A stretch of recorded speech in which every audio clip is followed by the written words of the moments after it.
Já há algum tempo, eu prefiro utilizar o termo ação no sentido especificamente fenomenológico, né, que já tem desde Aristóteles, né, e que Brentano resgata na fenomenologia de sua tradição.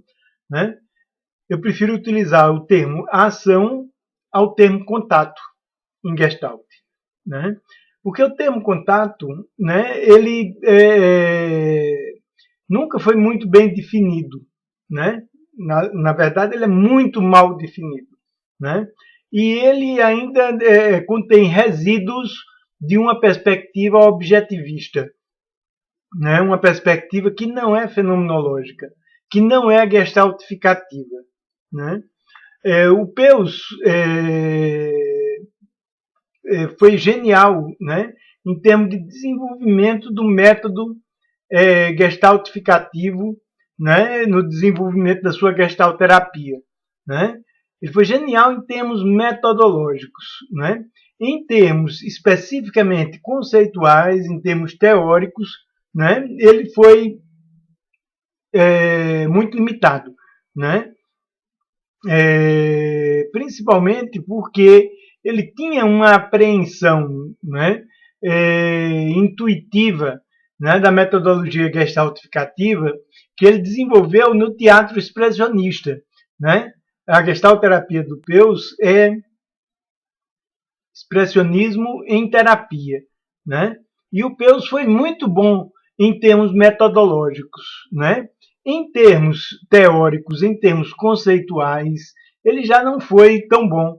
Né? Foi, na verdade, muito limitado, uma característica do tempo dele, do lugar dele, do desenvolvimento da fenomenologia naquela época. Né?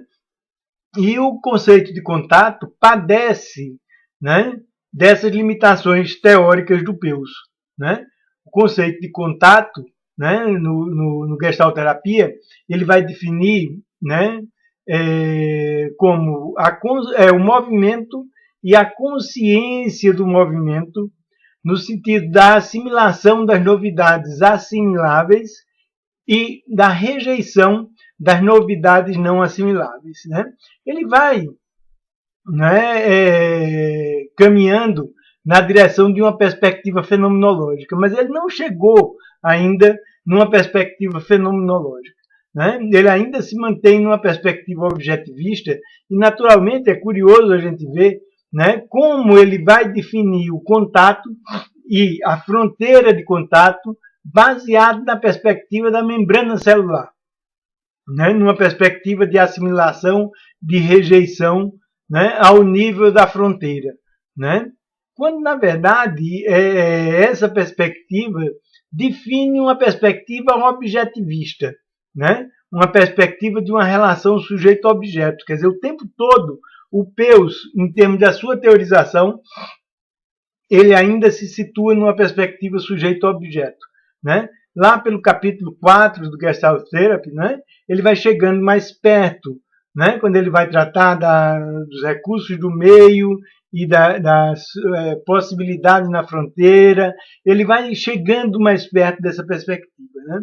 Mas eu creio que não fere, né, a intuição metodológica e teórica do Peus a gente entender que contato é especificamente a ação.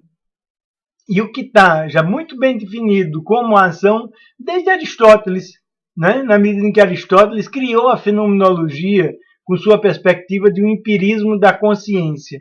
Né? Mas desde Brentano, na fenomenologia moderna, né?